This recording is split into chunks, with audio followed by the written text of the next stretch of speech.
Welcome to Longshots. This is the story of two brothers from the Midwest with nothing to lose who created a tech empire and all the valuable lessons we learned along the way. Episode 5, The Playboy Mansion, Part 1. July 15th, 2013. My brother Leo and I were standing in the parking garage of the Ritz-Carlton in Marina del Rey. Leo had just opened a manila envelope and he was holding a piece of paper in his hands, shaking his head. The page contained an offer from Playboy Enterprises for $250 million in exchange for majority ownership of the Chive. Leo looked up at me, half scared, half smiling. December 22nd, 1963. New York was lit up for the holidays. Mugs of hot chocolate sandwiched between mitten-clad hands, and the city's many department store windows were lit up brighter than ever. Ice skaters glided effortlessly in front of the tree at Rockefeller Center. In silhouette in front of the tree, taking it all in, was a tall, slender man with jet black hair hailing a cab on West 49th Street. He was packing Mixture 79 tobacco into his Dunhill pipe when an Irishman named Seamus Quinn pulled up his cab. 5 East 59th Street, please. In the back of the cab, the tall man noticed a photo of a Gothic Tudor mansion shimmering in the sunlight, clipped to the driver's side visor. "What's that?" asked the tall man, feigning curiosity. "You don't recognize it? That beauty there is the Playboy Mansion." The tall man smiled. "Yeah, I think it does ring a bell." "Well, it should. It's the most famous house in America, next to the White House. And someday, I'm going to pay it a visit." "Oh, really?" said the tall man, smiling. "Sure as night follows day. I'm going to a magical place called Beverly Hills. And I'm going to walk through the front gate and be greeted by a dozen sparkling playmates in bunny ears. It'll be a grand crack." The cab pulled up to the curb and the lanky man got out and palmed the cabbie $20. "Keep the change." "But, sir, it's only a $3 lift." "Merry Christmas, friend. I hope you get your wish someday." The tall man walked effortlessly past a long queue of well-heeled New Yorkers who were waiting patiently to get in. The cabbie thought that man looked oddly familiar, but he couldn't place him. The marquee of the building read, "The Playboy Club," and the name was bookended by 2 black bunnies. The cabbie smiled and looked down at the $20 bill. His eyes widened. On the top of the $20 bill was an eggshell white business card. It read Hugh M. Hefner, Editor-in-Chief, Playboy Magazine. The card had a handwritten phone number on it. "Call this number and swing by the mansion anytime. Cabbies always welcome. Merry Christmas, H." That cab ride, Hugh Hefner recalled, was the moment he realized the Playboy Mansion was more than a mansion. It was more than even a lifestyle. The Playboy Mansion had come to symbolize the American dream. August 27th, 2007. 2 of my girlfriends had scored an invite to the annual Midsummer Night's Dream party at the Playboy Mansion. The Midsummer party was the biggest soiree of the year. It's teeming with celebrities, and everyone's wearing the requisite lingerie or pajamas or less. I was hiding in the trunk of my friend's Nissan Sentra, hoping to get past the first layer of security because the girls had secured a parking pass. This wasn't the first time I'd tried to sneak into the mansion. The year prior, I had snuck on to the grounds at the Los Angeles Country Club. The backyard of the Playboy Mansion backs up to the 14th tee box. So I got to the 14th tee box and I climbed the wrought iron fences that led to the backyard of the Playboy Mansion around where the zoo is located. Because there's a zoo at the Playboy Mansion. Anyway, when I landed on the other side, I quickly realized I was not the first person to try this trick. And I was swiftly escorted away in my baby blue pajamas and Indiana Hoosier slippers shaped like footballs. I looked like an idiot. But this time, it was gonna be different. That's what I thought, at least. Until I heard a deep voice from outside. "Miss, can you pop that trunk, please?" I immediately had that sinking feeling in my stomach, and then I heard the latch pop. A gigantic human pointed a flashlight in my eyes. "Sir, can I help you out of the trunk?" The security officer looked at me sympathetically and said, "It was a nice try. We didn't start checking trunks until about 6 months ago, so you were closer than you think." Just my luck. Then he pointed down the long driveway packed with cars going up. I would be going down. I'd heard about the Playboy Walk of Shame.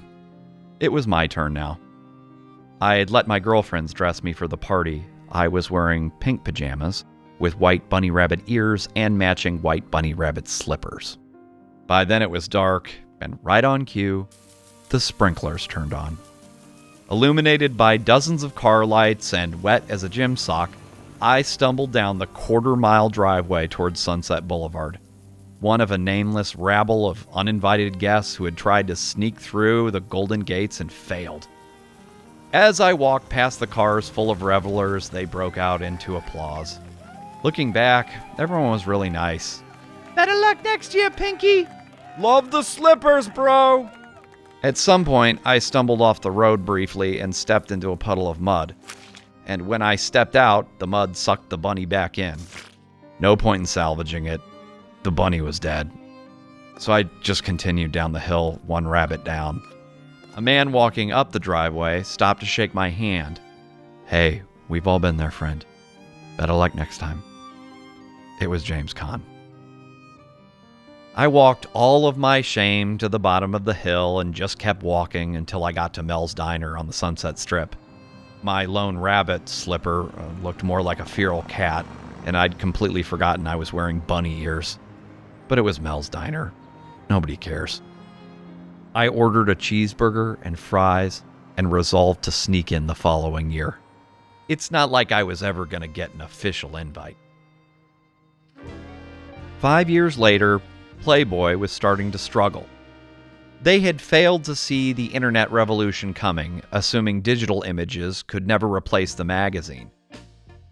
The Chive, meanwhile, was thriving. We'd created a community around 3 pillars: humor, hotness, and humanity.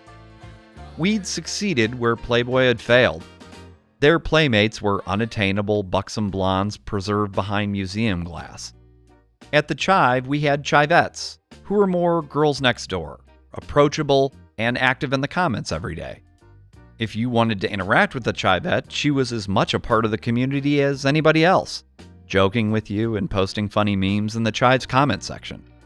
By 2013, we'd already put real competitors like Maxim Magazine's division almost out of business. They were kind of an arrogant lot, clinging to a Super Bowl party that wasn't that great, because we didn't get invited to that either. Anyway, we had no problem hitting them where it hurt.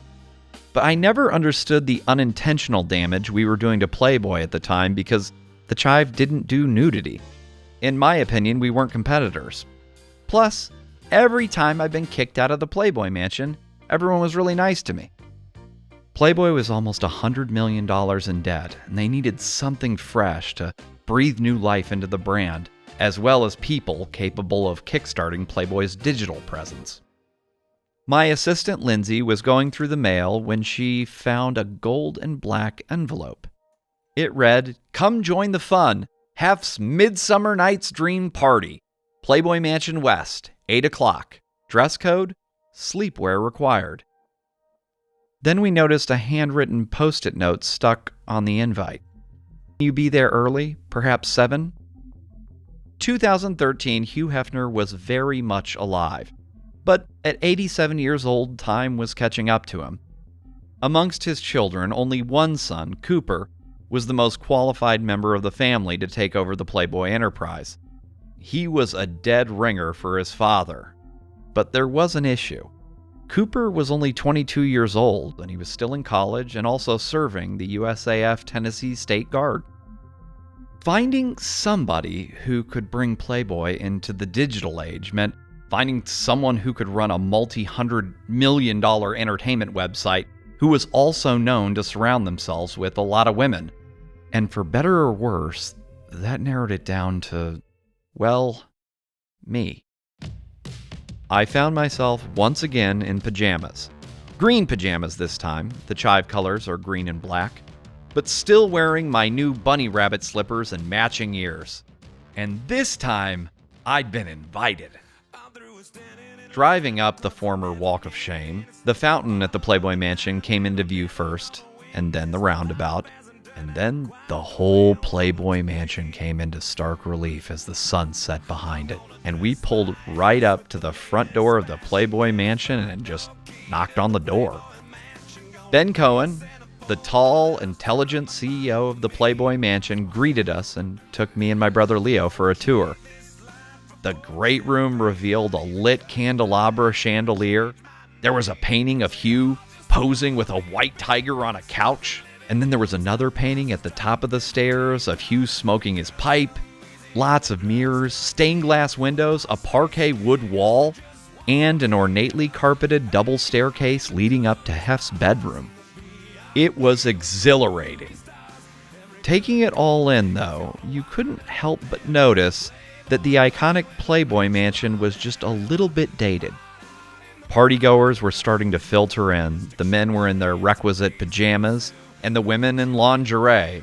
I mean, sorta. Does body painted on lingerie count? Anyway, this was definitely a clothing optional party. Halfway down the hallway, we ran into the butler, and I asked him what was behind this door. Mostly because I kept asking, what's behind that door, every 3 steps. The butler declared, it's the lost and found. Would you like to have a look? Yeah, I want to see what's in there.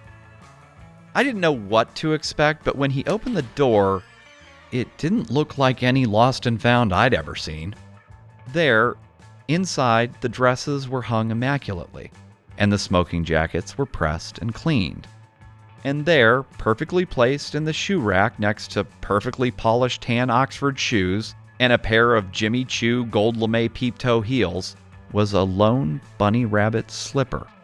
It was baby powder white with a pink nose and black eyes, not 1 ounce of mud on it. I looked up at the butler. Mr. Hefner insists that everything left behind at the Playboy Mansion be pressed and cleaned. Even the watches are polished and the time reset. If you lose an article of clothing at the Playboy Mansion, as you're likely to do, it is returned to you in a better condition than whence it came. That is old school. It occurred to me that I had returned to the Playboy Mansion, and this time in much better condition than when I first arrived. At that moment, out of the corner of my eye, I sensed the presence of a tall man, someone who understood the value of a good slipper. So, I straightened up and turned to my right to face him.